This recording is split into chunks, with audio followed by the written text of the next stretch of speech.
Alors, comparaison de fractions, exercice. Donc, vous avez ici un certain nombre de fractions à comparer 2 à 2.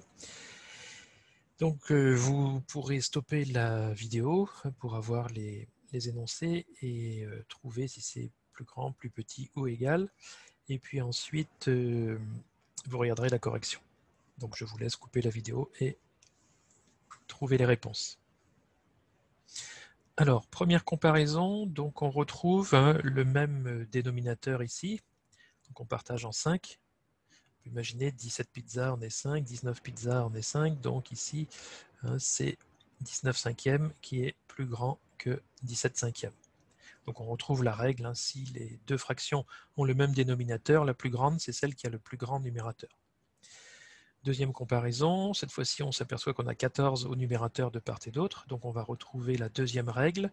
Si deux fractions ont le même numérateur, la plus grande est celle qui a le plus petit dénominateur. Donc ici, si on revient avec nos pizzas, 14 pizzas partagées entre 9 personnes ou 14 pizzas partagées entre 13 personnes, donc c'est 14 neuvièmes qui est le plus grand.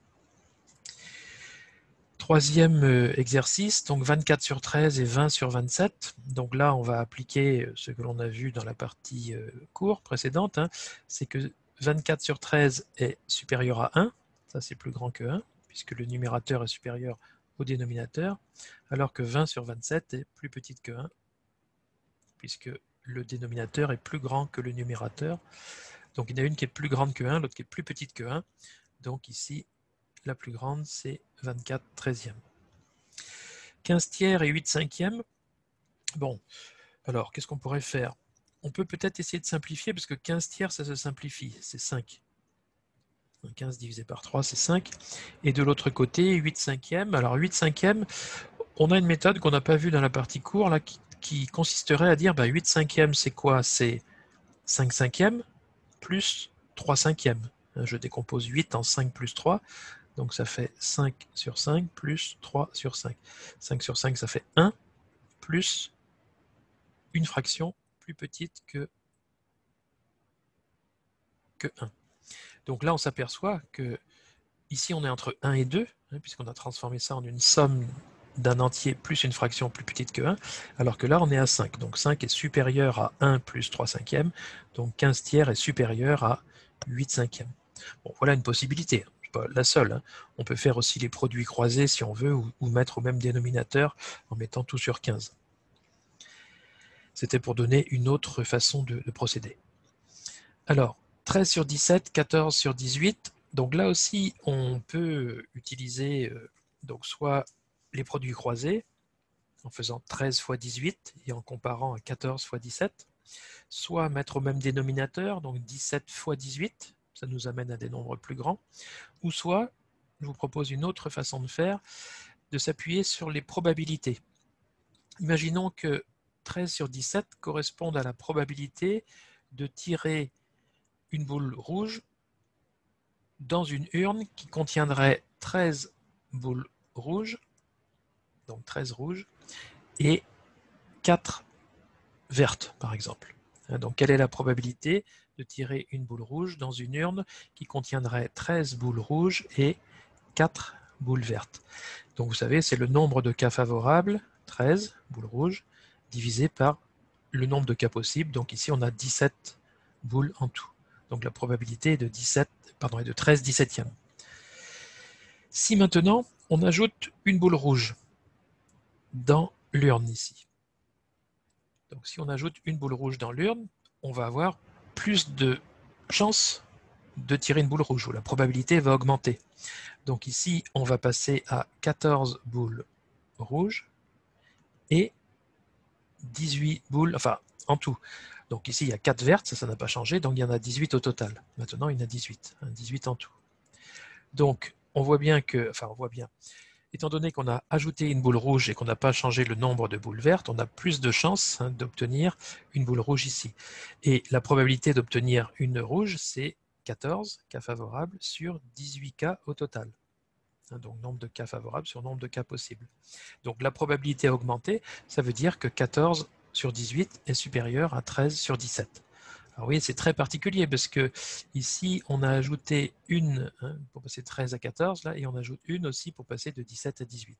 Donc on peut parfois, si on s'aperçoit qu'on a augmenté numérateur et dénominateur du même nombre, se rabattre aussi sur des probabilités, un calcul de probabilité pour déterminer donc la fraction la plus grande. Bon, voilà, c'est juste pour montrer qu'il y a d'autres possibilités. Vous n'avez peut-être pas fait comme ça, mais ça permet de conclure. L'exemple suivant, donc 31 sur 17 et 28 sur 15. Alors, qu'est-ce qu'on peut faire ici? Peut-être les produits croisés. Donc, il va falloir faire 31 multiplié par 15 d'un côté. Et puis de l'autre côté, il va falloir faire 28 multiplié par 17. Donc, on fait ces deux produits croisés. Vaut mieux avoir une calculatrice pour pouvoir faire ça, parce que les résultats doivent être assez proches l'un de l'autre. On ne peut pas facilement déterminer le plus grand. Donc à gauche, on peut le faire mentalement. On a 1 fois 15, ça fait 15. Et 30 fois 15, ça va faire 3 fois 15 avec un 0. Donc ça fait 450. 3 fois 15, ça fait 45. Donc ici, on a 450 plus 15, ça fait 465.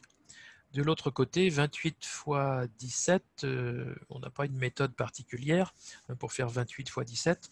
Alors si on essaie de le faire mentalement, on peut peut-être faire 30 fois 17, moins 2 fois 17, mais c'est pas facile. Donc normalement, on a sa calculatrice et on fait donc son opération et on obtient 476 ici. 476. Donc, comme 476 est supérieur à 465, eh bien 28 15e est supérieur à 31 17e. Autre possibilité aussi, si on a la calculatrice, on peut éventuellement aussi déterminer une valeur approchée de chacune des fractions. Ça, c'est toujours une possibilité. Si on trouve que c'est, je ne sais pas, d'un côté 1,7, environ 1,7 et de l'autre c'est 1,5, eh bien, on saura déterminer quel est le nombre le plus grand. Ça dépend du contexte de l'exercice et ce que l'on peut donner comme contrainte. Est-ce qu'on a le droit d'utiliser cette procédure par approximation ou pas? Par exemple, 11 septièmes, vous prenez votre calculatrice, vous faites 11 divisé par 7, vous trouvez un nombre qui a une écriture décimale périodique illimitée, on verra après pourquoi. Donc ici, mais vous avez une valeur approchée. Et l'autre, pareil. Et dès que vous avez une différence significative, vous pouvez trouver quel est le plus grand. Bon, ici, on va mettre au même dénominateur. Donc ici, on met tout sur 56. On fait 7 fois 8 à gauche, donc 11 fois 8. De l'autre côté, on va faire 8 fois 7. Je multiplie par 7 le dénominateur, donc je multiplie par 7 le numérateur aussi. Donc ici, j'obtiens quoi? J'obtiens 88 sur 56. Et de l'autre côté, j'obtiens donc 56 au dénominateur et au numérateur, donc 13 fois 7, ça fait 10 fois 7, 70, plus 3 fois 7, 21, donc 91. 91 sur 56 est plus grand que 88 sur 56. Donc on a réussi à déterminer que 13 huitièmes était supérieur à 11 septièmes. Voilà pour les exercices ici de comparaison.